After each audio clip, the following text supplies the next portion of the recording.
Hello friends, स्वागत है हमारे क्रेजी ट्रीज में। दोस्तों, आज जो लेकर आए हैं ये Bihar police constable previous question paper है जो 12 जनवरी 2020 को फर्स्ट पाली में पूछा गया था। ये प्रैक्टिस सेट मेरा 11 है। इससे पहले हमने 1 से 10 तक करा चुके हैं। आप अगर नहीं देखे हैं तो चैनल में जाकर अवश्य देखें, क्योंकि प्रीवियस क्वेश्चन पेपर है बिहार पुलिस का, तो आप लोगों के लिए बहुत ही यूज़फुल है। चलिए स्टार्ट करते हैं। इसका PDF आपको टेलीग्राम ग्रुप में मिल जाएगा, उसका लिंक डिस्क्रिप्शन में दिया हुआ है। तो चलिए, फर्स्ट क्वेश्चन है, पहला क्वेश्चन है, क्राइम के लिए सही परिभाषित शब्द हैं।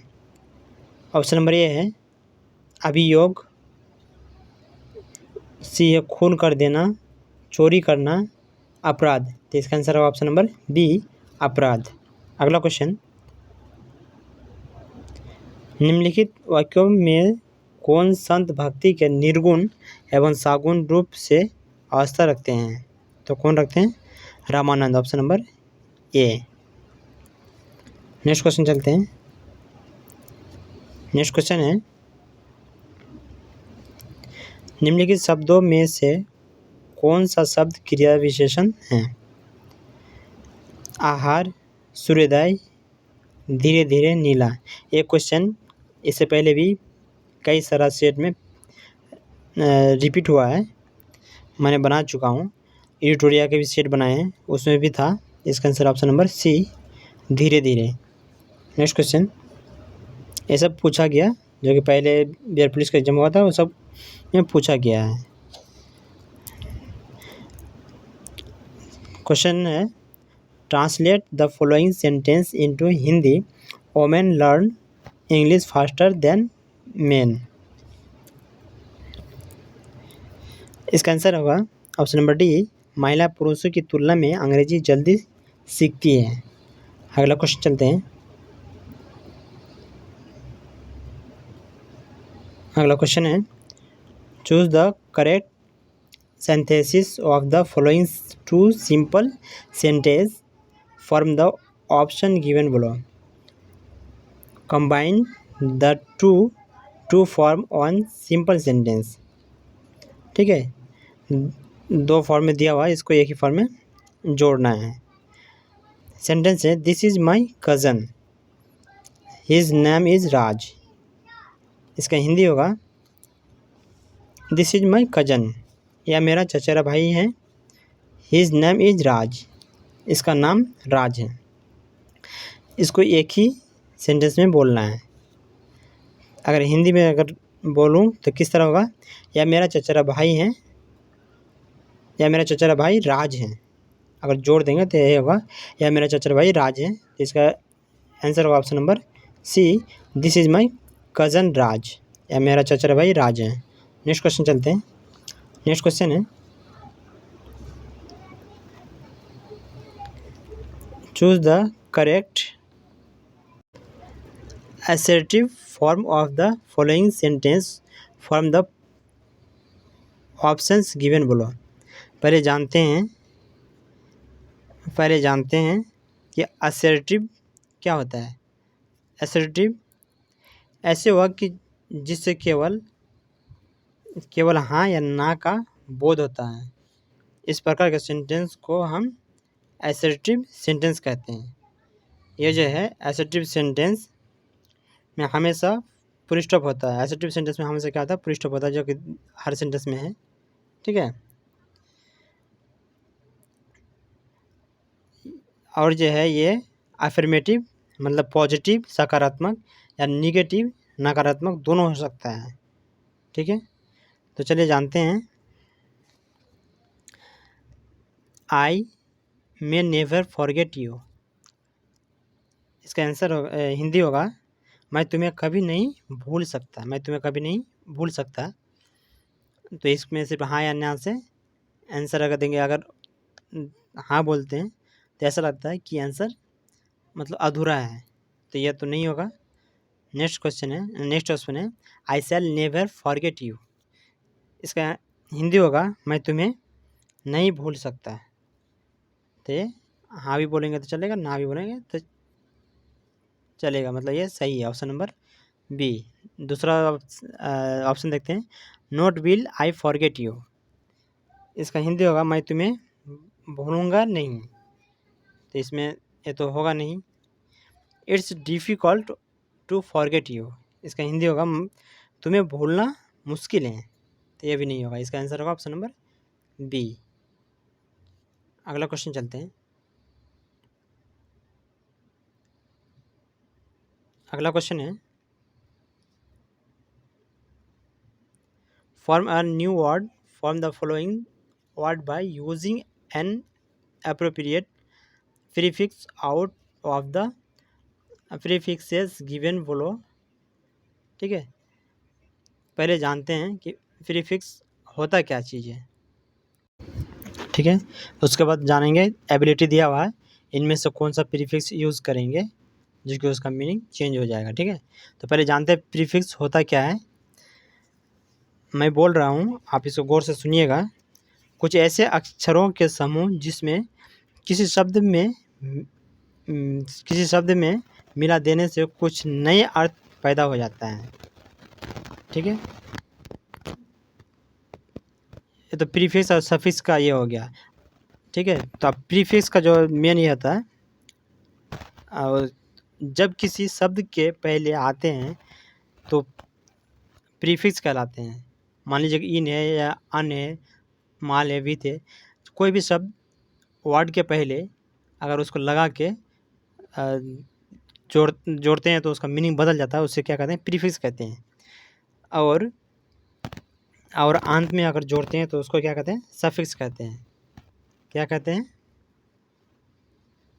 सफिक्स कहते हैं, अगर अंत में जोड़ते हैं तो यहाँ पे मुझे प्रीफिक्स बोलने के लिए बोला है। ठीक है, तो ये वर्ड है एबिलिटी। एबिलिटी मतलब होता है क्षमता। ठीक है, तो इन एबिलिटी करते हैं, इन एबिलिटी तो इसका मीनिंग होता है अक्षमता, इसका मीनिंग हो जाएगा अक्षमता, तो इसका आंसर ऑप्शन नंबर ए। बाकी अनएबिलिटी तो होता नहीं है, माल एबिलिटी ये भी नहीं होगा, विथ एबिलिटी अगर लगाते हैं तो इसका मीनिंग चेंज हो जाता है। ठीक है, तो इसका आंसर ऑप्शन नंबर ए है। नेक्स्ट क्वेश्चन चलते हैं। Choose the correct indirect speech of the following sentence from the options given below. ठीक है, इसमें कह रहा है कि इनडायरेक्ट चूज करना है। ठीक है, तो इसका आंसर है आपका option number B, she exclaimed with joy that she had stood fast। Next question, choose the correct passive form of the following sentence। One should keep one's promises। ठीक है, तो सबसे पहले जानते हैं कि पैसिव फॉर्म क्या होता है। सबसे पहले जानते हैं पैसिव, तो इसका परिभाषा है, ये वाक्य होते हैं जिसमें क्रिया तो होती है पर या तो वाक्य में सब्जेक्ट का जिक्र नहीं होता है। ठीक है, मतलब कोई भी सेंटेंस दिया है उसमें क्रिया होगा, आपका वर्ब रहेगा, लेकिन सब्जेक्ट जो है वो नहीं रहेगा। अगर सब्जेक्ट का जिक्र हो तो अगर सब्जेक्ट का जिक्र होता है तो उसमें दोबारा का प्रयोग किया जाता है। ठीक है, बाई का प्रयोग किया जाता है, बाई राज। ठीक है, बाई राज या बाई कुमार, इस तरह से बोला जाता है, या नहीं तो सब्जेक्ट नहीं होगा। ठीक है, याद रखेंगे इस चीज़ को। तो यहाँ पे कह रहा है one should keep once promises, इसका हिंदी अगर देखें तो इस तरह होगा, व्यक्ति को अपना वादा निभाना चाहिए। ठीक है, तो इसका जो आंसर होगा आपका वो है option number C, promise should be kept, इसका हिंदी होगा वादा निभाए जाने चाहिए। अगला क्वेश्चन चलते हैं। अगला क्वेश्चन है,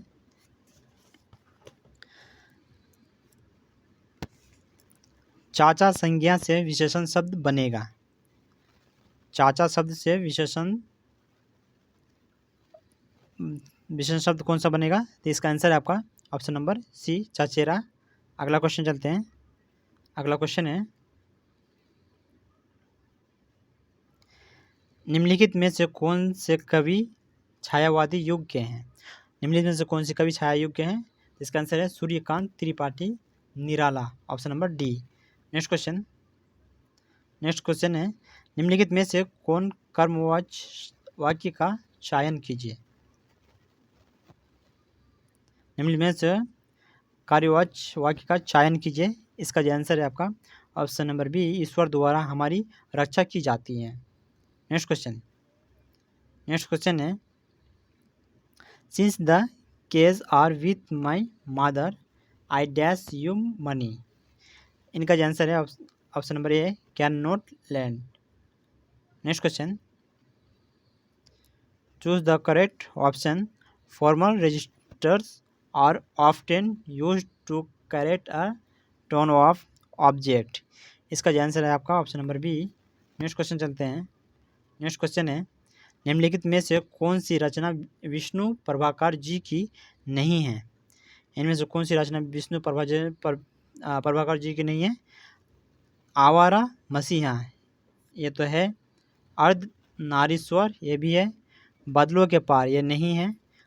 प्रकाश और परछाइयाँ, ये है। तो इसका आंसर ऑप्शन नंबर सी, ये नहीं है। ठीक है, यहाँ पे पूछा गया है कि नहीं है।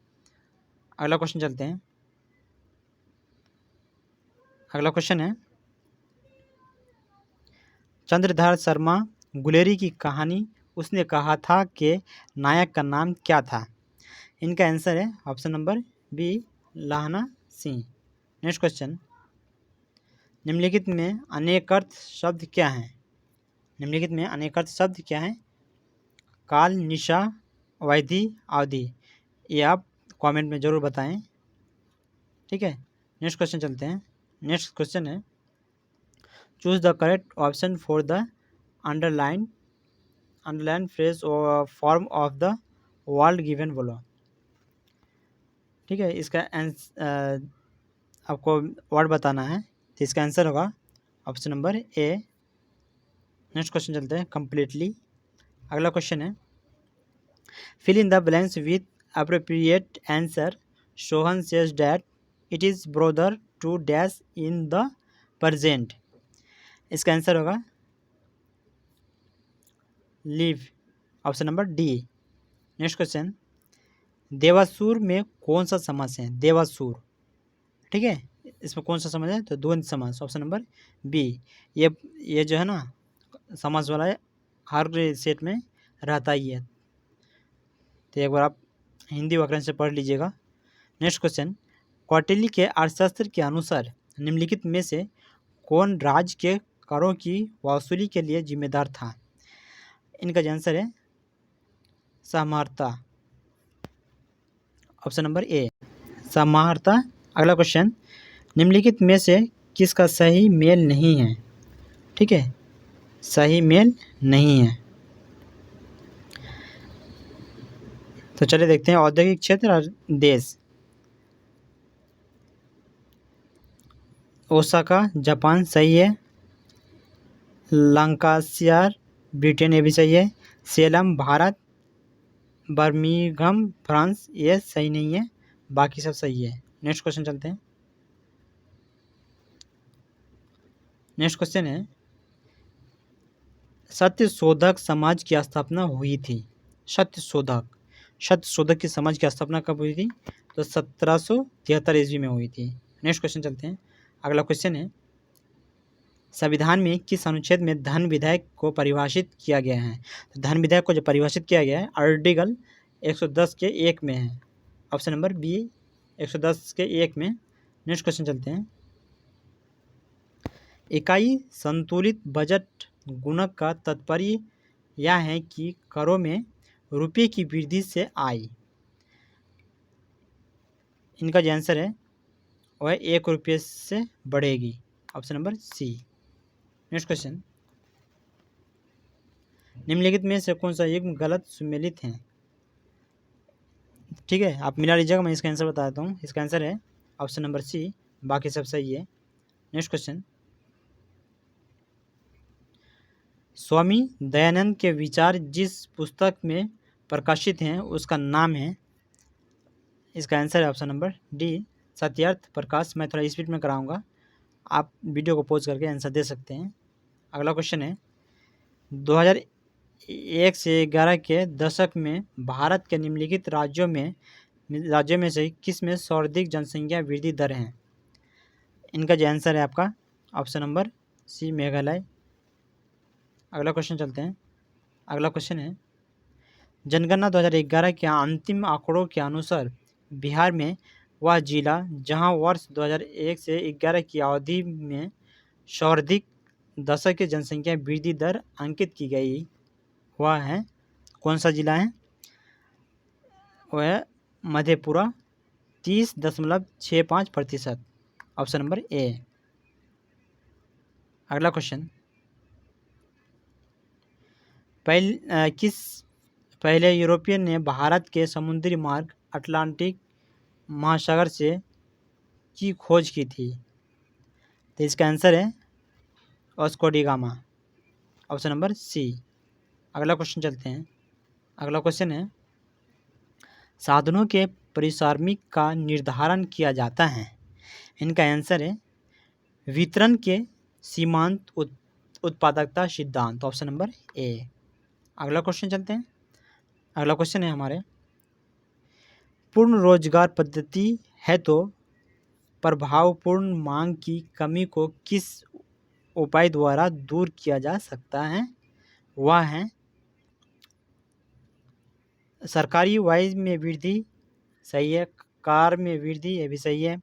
निवेश में कमी, ये भी सही है। तो इसका आंसर ऑप्शन नंबर डी, उपयुक्त सभी। नेक्स्ट क्वेश्चन, लता मंगेशकर के पिता का नाम क्या था?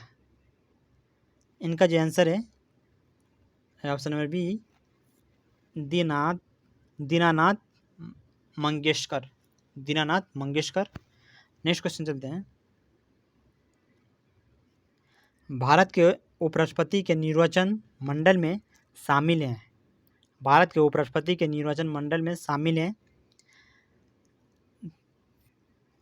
संसद के निर्वाचित सदस्य, गलत है। संसद के दोनों सदनों के सदस्य, ये सही है। तो इसका answer option number B.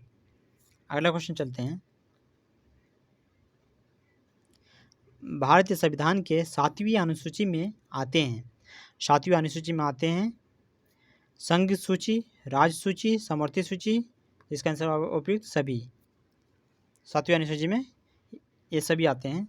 Next question, निम्न में से कौन सा अप्रत्यक्ष कर नहीं है? अप्रत्यक्ष कर, ठीक है, तो कौन सा नहीं है? जीएसटी, ये तो अप्रत्यक्ष कर है। वैट, ये भी अप्रत्यक्ष कर है। सीमा शुल्क, ये भी, लेकिन निगम कर अप्रत्यक्ष कर नहीं है, ठीक है। तो इसका आंसर का option number C. Next question चलते हैं। नेक्स्ट क्वेश्चन है, पटना उच्च न्यायालय भवन की आधारशिला रखी गई थी? तो कब रखी गई थी? 1 दिसंबर 1913 को, ऑप्शन नंबर ए। अगला क्वेश्चन, कुतुबुद्दीन ऐबक का उत्तराधिकारी कौन था? तो आराम शाह, ऑप्शन नंबर ए। अगला क्वेश्चन है, निम्न में से किसने प्राकृतिक अधिकारियों के सिद्धांत का प्रतिपादन किया? इनका जो आंसर है आपका John Locke, option number A. Next question, Bharat के उत्तरी पश्चिमी भाग में शीतकालीन वर्षा मुख्य रूप से किस कारण से होती हैं?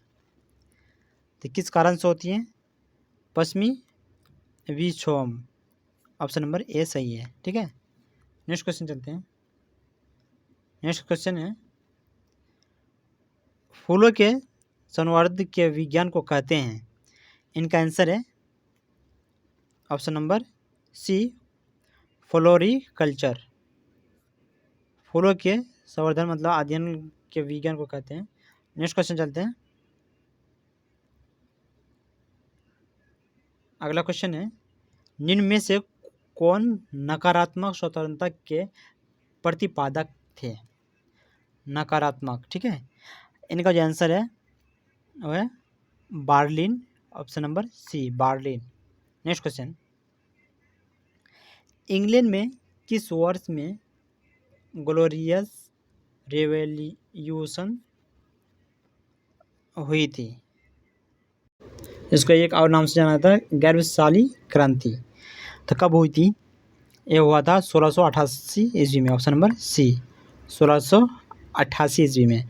अगला क्वेश्चन चलते हैं, भारत के प्रथम उप प्रधानमंत्री कौन थे?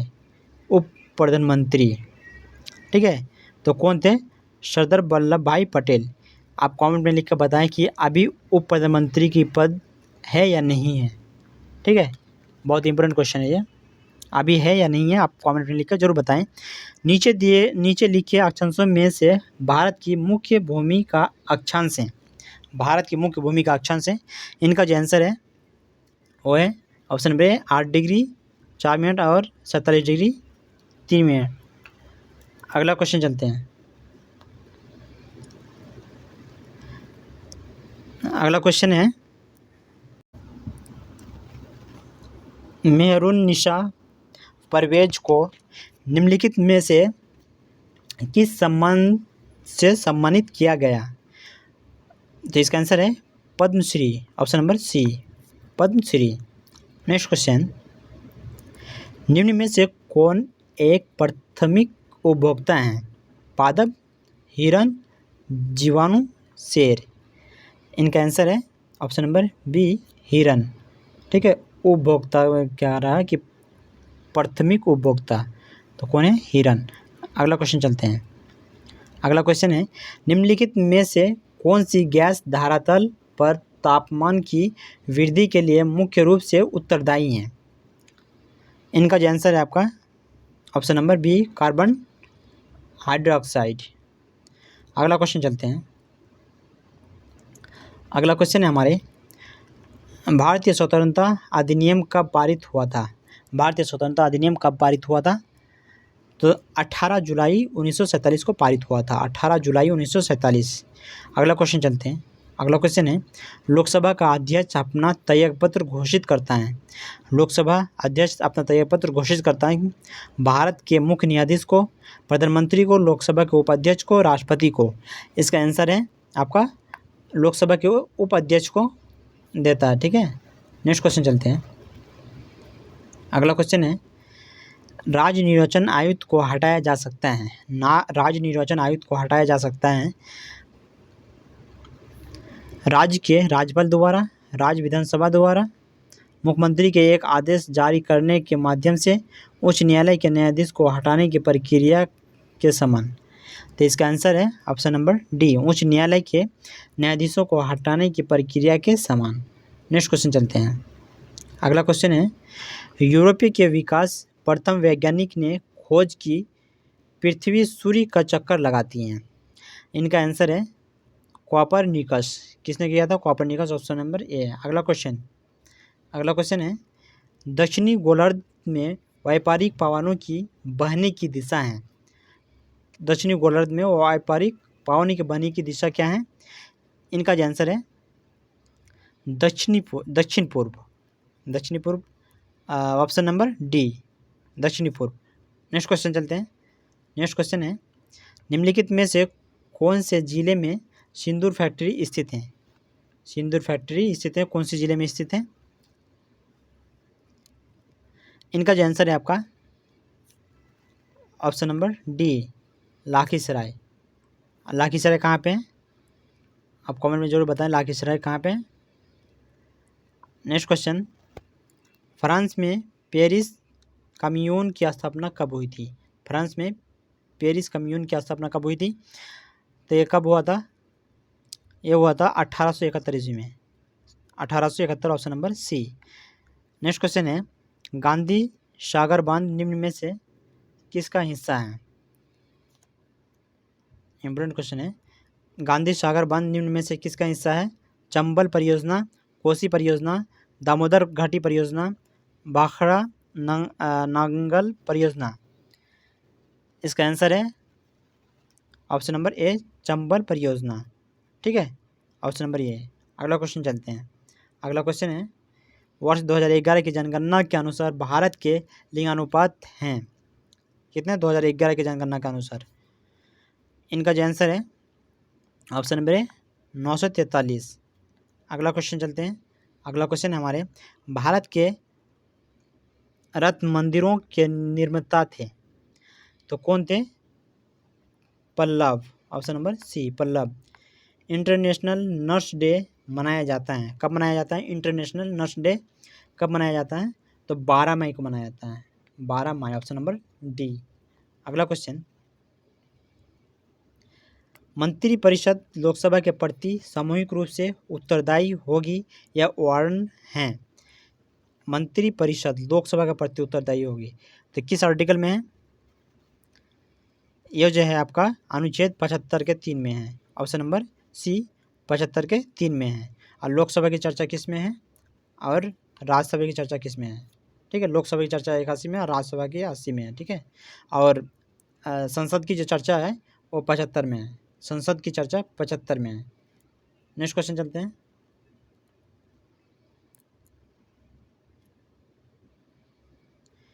किन दो भौतिक राशियों के मात्रक समान है?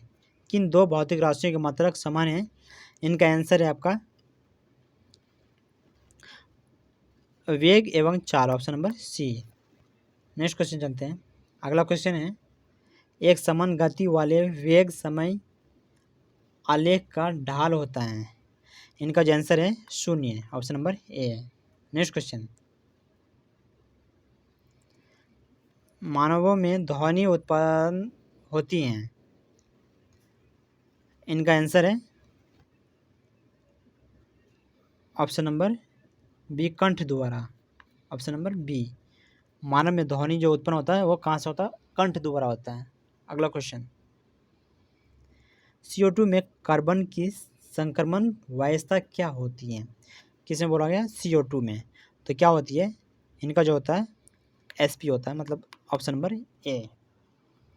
अगला क्वेश्चन, अगला क्वेश्चन है जब उपयुक्त आवृत्ति का प्रकाश किसी धातु पृष्ठ पर पड़ता है तो इलेक्ट्रॉनों के उत्सर्जन की क्रिया को कहते हैं, क्या कहते हैं? प्रकाश विद्युत उत्सर्जन, प्रकाश विद्युत उत्सर्जन, ऑप्शन नंबर बी। अगला क्वेश्चन, निम्न में से कौन सी दवा एक पीड़ाहारी है? निम्न में से कौन सी दवा एक पीड़ाहारी है? तो इसका आंसर है आपका Novalgin, option number C. Next question, यदि किसी गतिशील वस्तु का द्रव्यमान आधा कर दिया जाए व चाल दोगुनी कर दी जाए तो उसकी गतिज ऊर्जा हो जाएगी, कितनी होगी? तो दोगुनी हो जाती है, ऑप्शन नंबर ए। अगला क्वेश्चन चलते हैं। इनमें से कौन सा जीव स्तनधारी नहीं है? तो इनका आंसर है कौन से? छिपकली, बाकी सब स्तनधारी है, ठीक है। नेक्स्ट क्वेश्चन चलते हैं। नेक्स्ट क्वेश्चन है निम्नलिखित में से किस अम्ल के एकत्रित होने से मांसपेशियां में थकान होती है? ठीक है, तो कौन सी? लैक्टिक अम्ल, ऑप्शन नंबर बी में। नेक्स्ट क्वेश्चन, वर्गीकरण की द्विव नाम पद्धति की अवधारणा किसने दी थी? तो किसने दी थी? लिनियस ने दिया था, ऑप्शन नंबर ए। अगला क्वेश्चन चलते हैं। अगला क्वेश्चन है निम्नलिखित में से कौन सा स्वपोषी घटक नहीं है? स्वपोषी घटक नहीं है तो कौन सा है? अपघटक, ऑप्शन नंबर सी। अगला क्वेश्चन चलते हैं। अगला क्वेश्चन है आसमान का नीला रंग होने का कारण है? आसमान का नीला रंग होने का कारण है प्रकाश का प्रकीर्ण, ऑप्शन नंबर बी, प्रकाश का प्रकीर्ण। नेक्स्ट क्वेश्चन, कोशिका भित्ति डैश कोशिका में अनुपस्थित होती हैं, इनका जो आंसर है जंतु, ऑप्शन नंबर बी। अगला क्वेश्चन, निम्नलिखित ऑक्साइडों के अम्लीय गुण का सही क्रम है, तो इनका आंसर है ऑप्शन नंबर डी। अगला क्वेश्चन चलते हैं। अगला क्वेश्चन है यदि सरल रेखीय पूर्ति का वक्र कीमत अक्ष को काटता है तो पूर्ति की लोच होगी। इनका आंसर है ऑप्शन नंबर बी, इकाई से अधिक।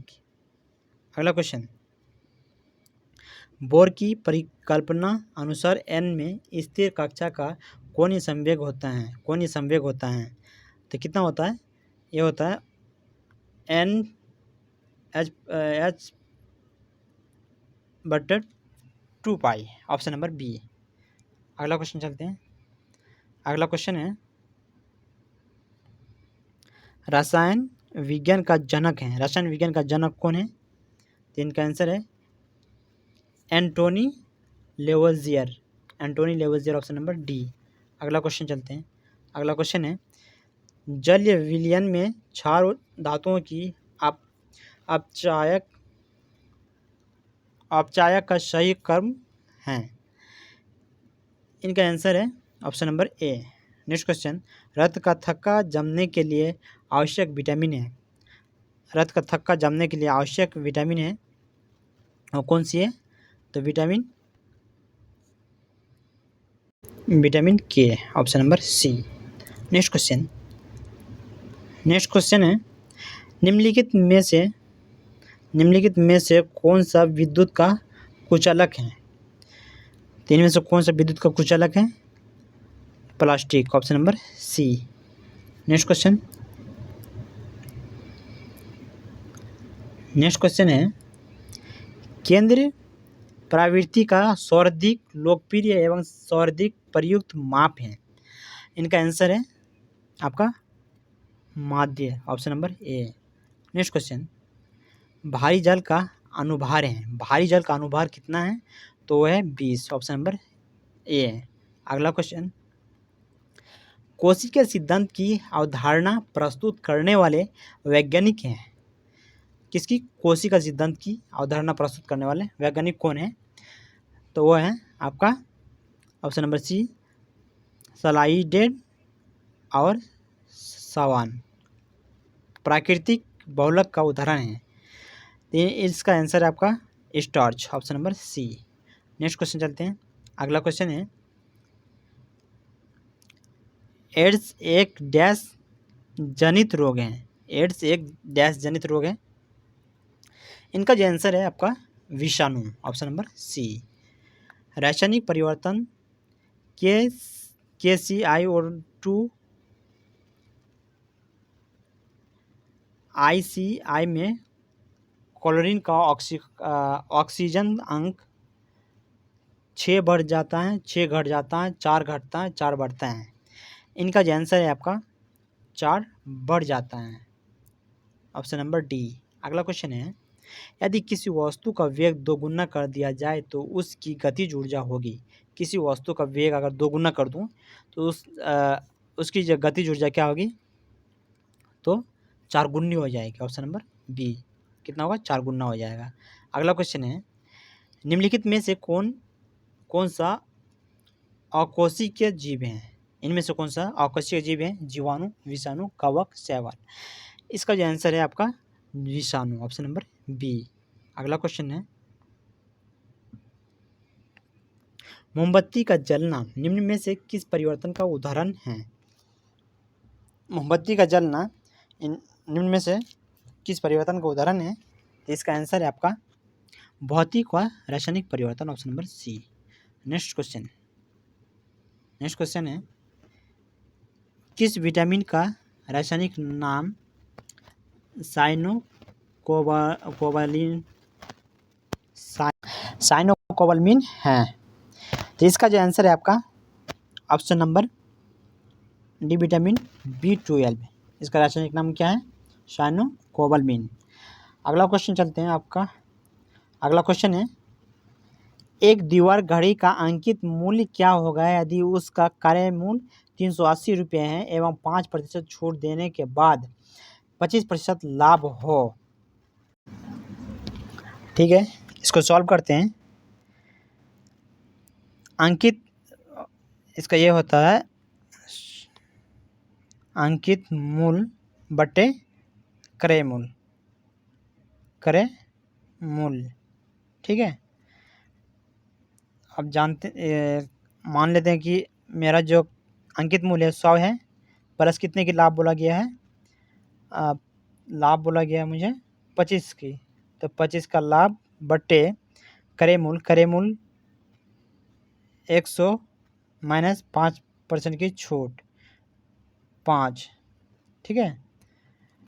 तो ये हो जाएगा 125 बट्टा आपका 95 दोनों को काटेंगे तो 25 पंचे 125, ठीक है, बट्टे 19 पंचे 95, आपका आ जाएगा 25 और 19 मेरा क्या है, तो ये है मेरा क्रय मूल्य है, क्रय मूल्य निकला मेरा 19। अब यहाँ पे दिया हुआ क्रय मूल्य आपका 380 बट्टे 19, इसको जब काटेंगे तो आपका निकलेगा 20, ठीक है।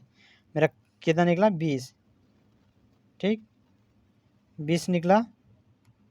20 को अब मेरा जो अंकित मूल्य निकला था वो था मेरा 25 को उससे गुना कर देंगे 20 से, तो कितना होगा आपका, अब 25 गुना 50 500, तो इसका आंसर होगा आपका ऑप्शन नंबर सी 500। बाकी आप सॉल्व कर लीजिएगा, इसका PDF मैंने टेलीग्राम ग्रुप में डाल देंगे, आप वहाँ से सॉल्व कर लीजिएगा, सॉल्व पेपर भी दे रखे हैं नीचे, तो आप मिला लीजिएगा इसको भी सॉल्व करने के बाद। आप अपने दोस्तों को भी शेयर कीजिए वीडियो। तो आपको वीडियो कैसा लगा, अच्छा लगा तो वीडियो को लाइक करें और चैनल से भी जुड़ जाए। Thank you for watching.